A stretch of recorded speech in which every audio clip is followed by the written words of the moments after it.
নমস্কার বন্ধুরা, shout with Dipanjan চ্যানেলে আপনাদের সকলকে স্বাগত জানাই। আপনারা শুনছেন শ্রীমদর্শন। শ্রীমদর্শন 16টি খণ্ডে সম্পূর্ণ।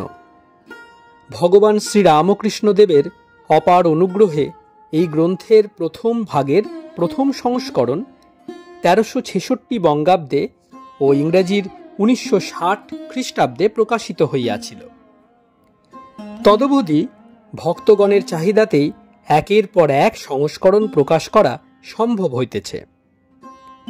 শ্রীমদর্শনের মূল আবেদন, গৃহে বাস করিয়া কি প্রকারে দেবভাবে জীবনযাপন করা যায়, কিভাবে বেদ বর্ণিত উপায়ে সুখ দুঃখ সমভাবে গ্রহণ করিয়া সংসারে শান্তিতে বাস করা সম্ভব হয়।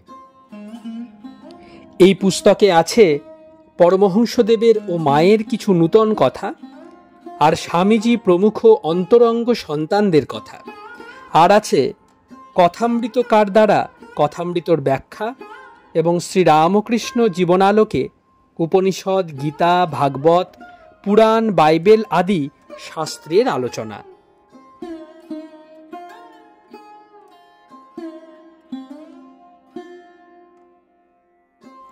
আপনারা শুনছেন স্বামী নিত্যাত্মানন্দ বিরচিত শ্রীমদর্শন। আজ 105তম পর্ব। চলুন আজকের পর্বটি শুরু করা যাক।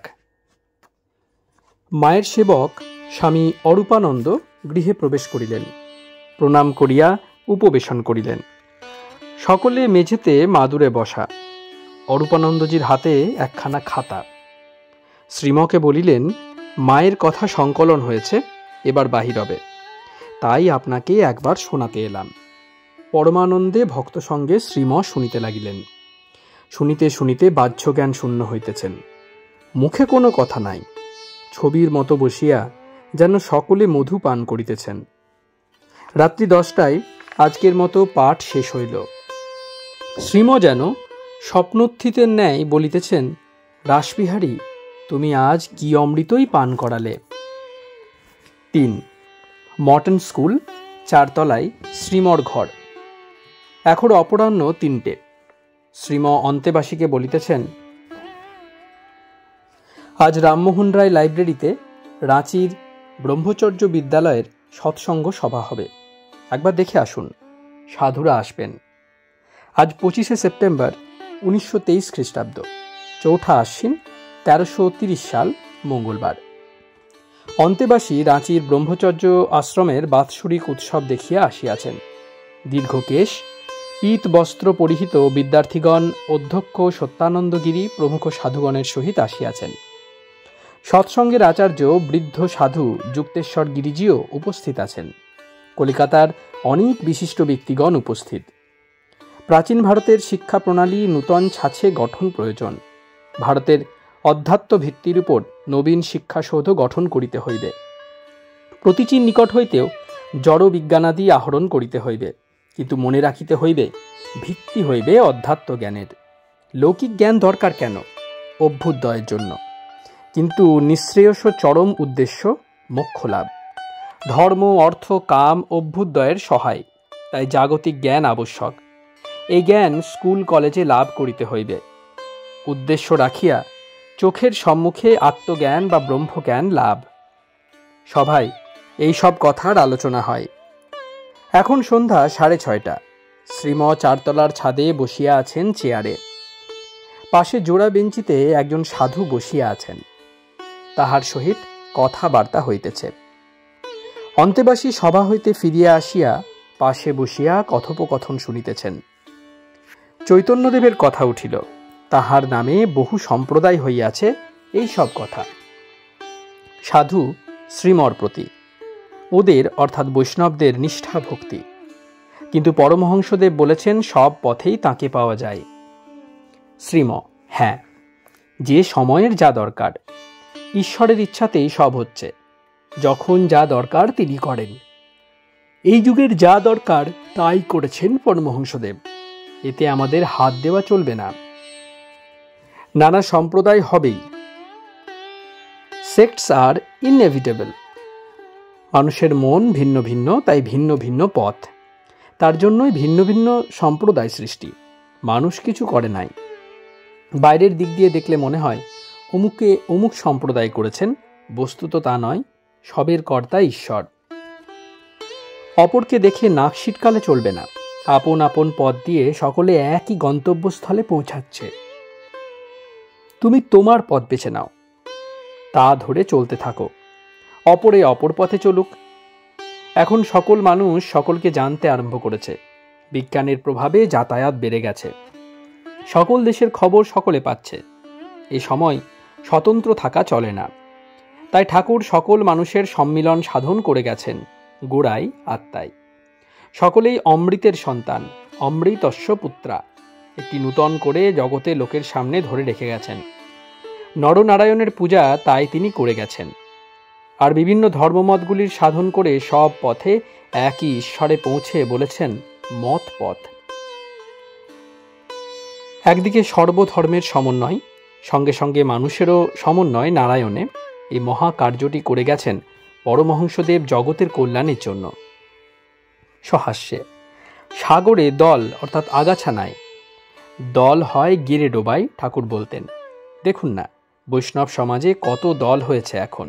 চৈতন্যদেবের সময় দলটল ছিল না, সাগর।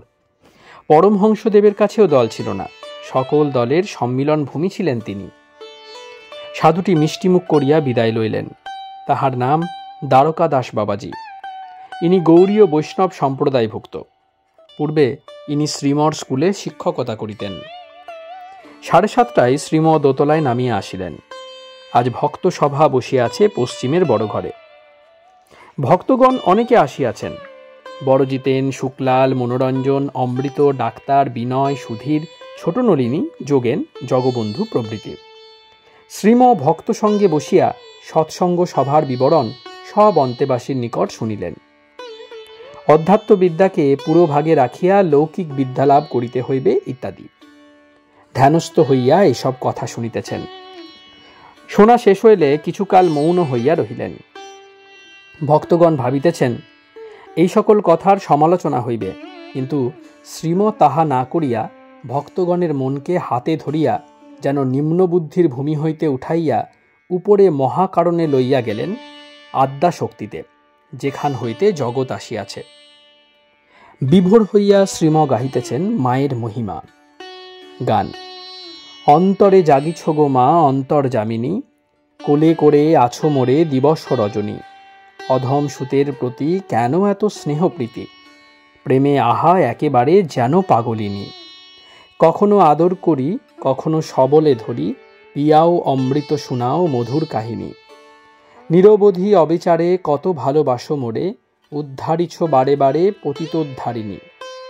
বুঝেছি এবার সার মা আমার আমি মার, চলিব সুপথে সদা শুনি তব বাণী। করি মাতৃস্তন্য পান হব বীর বলবান, আনন্দে গাহিব জয় ব্রহ্ম সনাতনী। গান। মা ত্বংহি তারা তুমি ত্রিগুণ ধারা পরাৎপরা, আমি জানি গো ও দীন দয়াময়ী তুমি দুর্গমেতে দুঃখ হারা। তুমি সন্ধ্যা, তুমি গায়ত্রী, তুমি জগদ্ধাত্রী গোমা, তুমি অকুলের ত্রাণকর্ত্রী সদা শিবের মনোহরা। তুমি জলে, তুমি স্থলে, তুমি আদ্যমূলে গোমা, আছো সর্বঘটে অক্ষপুটে সাকার আকার নিরাকারা। গান শেষ হইয়াছে। শ্রীম এখন কথা কহিবেন না, তাই এইরূপ সময় পাঠ হইয়া থাকে। জগবন্ধুকে বেদান্ত সোসাইটির রবিবারের ক্লাস নোট পড়িয়া শোনাইতে বলিলেন। উহাই পড়া হইতেছে। বিষয় কর্মযোগ। স্বামী অভেদানন্দজি বলিতেছেন, মানুষ কতকগুলি ঋণ নিয়ে জন্মায়, দেব ঋণ, ঋষি ঋণ, পিতৃঋণ, এইসব। হিন্দুরা এইসব ঋণ শোধ করতে চেষ্টা করে। এগুলি নিত্য আচরণ করতে হয়, ইহা শাস্ত্রবিহিত কর্ম। কতকগুলি কর্ম আছে যেগুলি স্বাভাবিক, আহার, বিহার, শয়ন ইত্যাদি।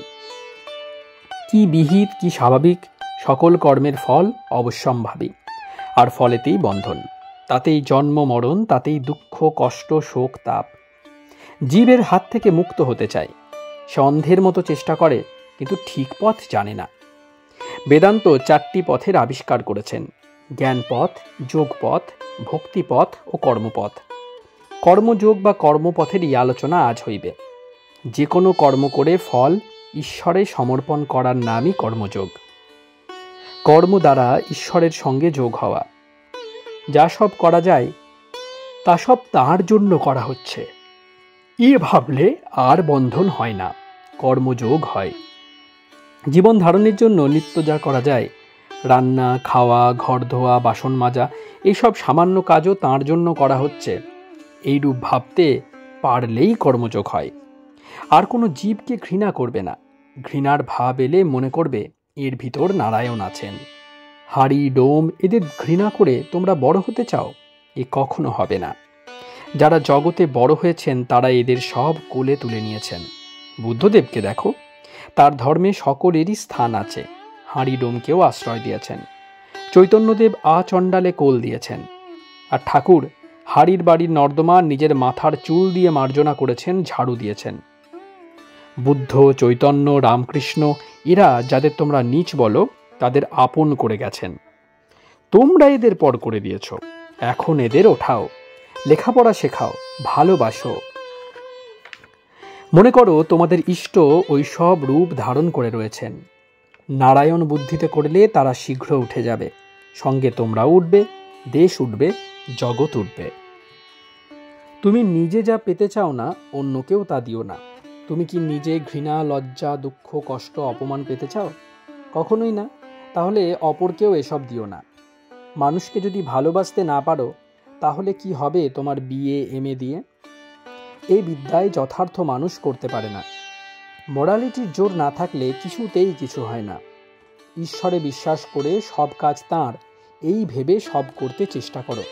দেখবে নৈতিক শক্তি বেড়ে যাবে। নৈতিক বল না থাকলে ধর্মপথে এগোনো যায় না। পরমহংসদেব একরকম নিরক্ষর ছিলেন, কিন্তু আজ জগৎ পূজ্য। বৈদিক ক্রিয়ার সময় এখন আর নাই, অশ্বমেধাদি। তাই বর্তমান সময়ের যুগাবতার পরমহংসদেব ওইসব বাদ দিয়েছেন। তিনি বলে গেছেন, এখন সার ধরো। কলির জীবের অন্নগত প্রাণ, আয়ু কম, তাই ওইসব কর্মকাণ্ড করে উঠতে পারে না। জীব, শিব, বেদান্তের এই সার তিনি প্রচার করে গেছেন সোজা কথায়। তার কথায় পালন করো, মানুষ হয়ে যাবে, ক্রমে দেবতা হবে। তিনি আমাদের শিখিয়েছিলেন মন মুখ এক করে প্রার্থনা করতে। মন মুখ যখন এক হবে, এই সাধনে যখন সিদ্ধ হতে পারবে, তখন যা চাইবে তাই পাবে। শুদ্ধ মনে আন্তরিক প্রার্থনা করলে উহা গিয়ে ইউনিভার্সাল মাইন্ডে আঘাত করে।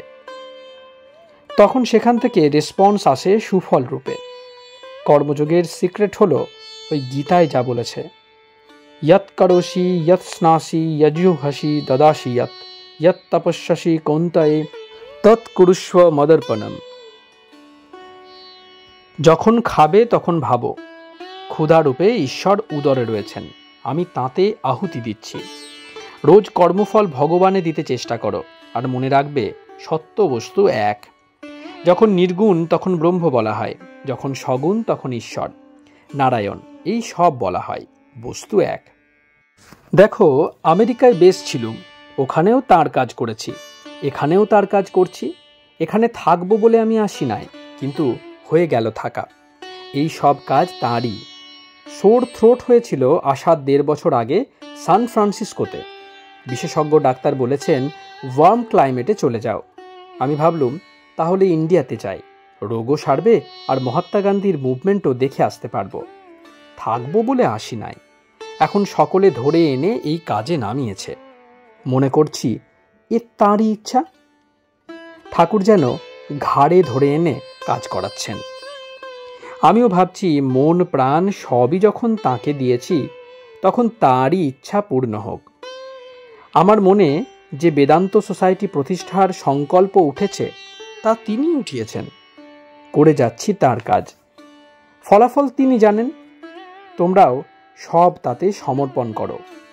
মন, প্রাণ, শরীর সব, স্ত্রী, পুত্র, পরিজন সব শান্তি পাবে, আনন্দ পাবে, নিঃসংশয়। রাত্রি 9টা, শ্রীম আহার করিতে উপরে উঠিতেছেন। 4. শ্রীম ভক্তগণের প্রতি তিনি কত রকম লীলা করেছেন। এই আমরা যেমন এখানে বসে তাঁকে ডাকছি, এমনি অনন্ত স্থানে অনন্ত লোক তাকে ডাকছে।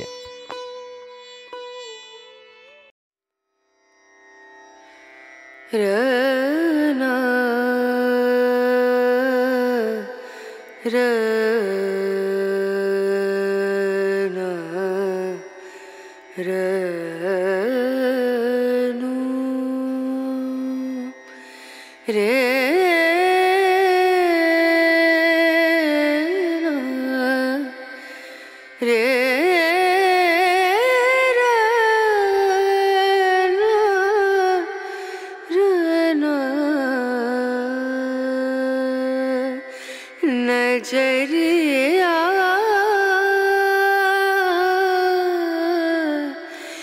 लागे नहीं कहीं ओ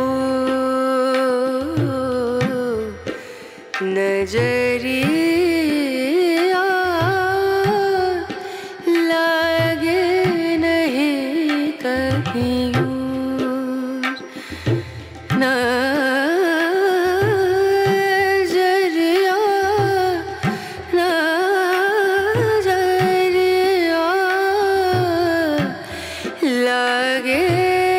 नहीं कहीं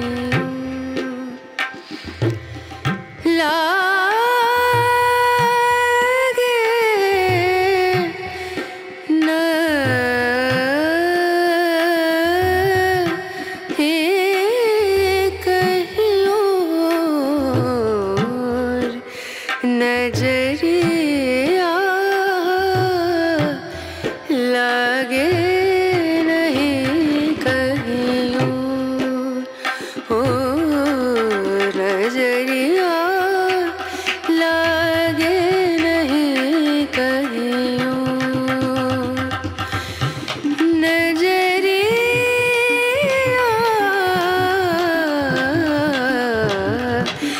लागे कहीं लागे नहीं कहीं लागे नहीं कहीं ओ